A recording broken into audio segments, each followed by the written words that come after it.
গাজা উপত্যকায় টানা ৩ দিন ইসরায়েলি সেনাদের ওপর হামলা চালিয়েছে ফিলিস্তিনের স্বাধীনতাকামী সংগঠন হামাসের সামরিক শাখা আল কাসাম ব্রিগেড। এই ৩ দিনের আক্রমণে প্রাণ হারিয়েছেন অন্তত ১৫ জন ইসরায়েলি সেনা। সংবাদ মাধ্যম আল জাজিরা এক প্রতিবেদনে জানিয়েছে, গেল শুক্রবার গাজার উত্তরাঞ্চলের তুফাহ এলাকায় হামাসের সামরিক শাখা আল কাসাম ব্রিগেড একটি সাজোয়া যান লক্ষ্য করে বিস্ফোরক রকেট হামলা চালায়। এতে যানটির ভেতরে থাকা ১৭ জন সেনার মধ্যে ৭ জনই নিহত হন এবং বাকি ১০ জন আহত হন।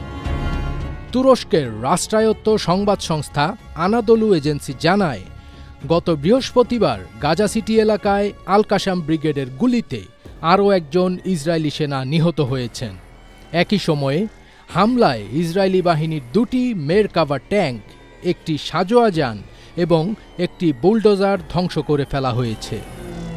তারও একদিন আগে দক্ষিণ গাজার খান ইউনুস এলাকায় সংগঠিত আরেকটি হামলায় প্রাণ হারান আরও ৭ ইসরায়েলি সেনা। নিহতদের মধ্যে একজন ছিলেন লেফটেন্যান্ট পদমর্যাদার কর্মকর্তা। আল কাসাম ব্রিগেডের ছদ্মবেশী যোদ্ধারা অতর্কিত হামলা চালিয়ে তাদের লক্ষ্যবস্তু করে। ৩ দিনের হামলায় ইসরায়েলি বাহিনীর প্রাণহানির ঘটনা সাম্প্রতিক সময়ের মধ্যে অন্যতম বড় বলে জানিয়েছে বার্তা সংস্থা রয়টার্স।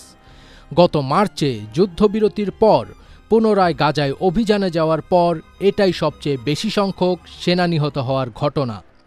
বিশেষজ্ঞদের মতে এটি ইসরায়েলি বাহিনীর জন্য এক গুরুতর মনস্তাত্ত্বিক ও কৌশলগত ধাক্কা।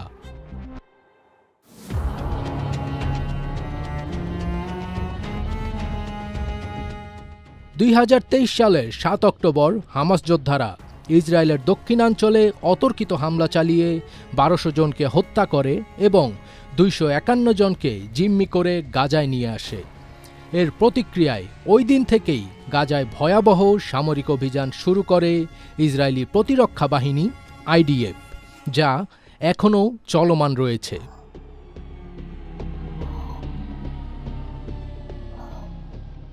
ফজবির তাজ, ATN বাংলা।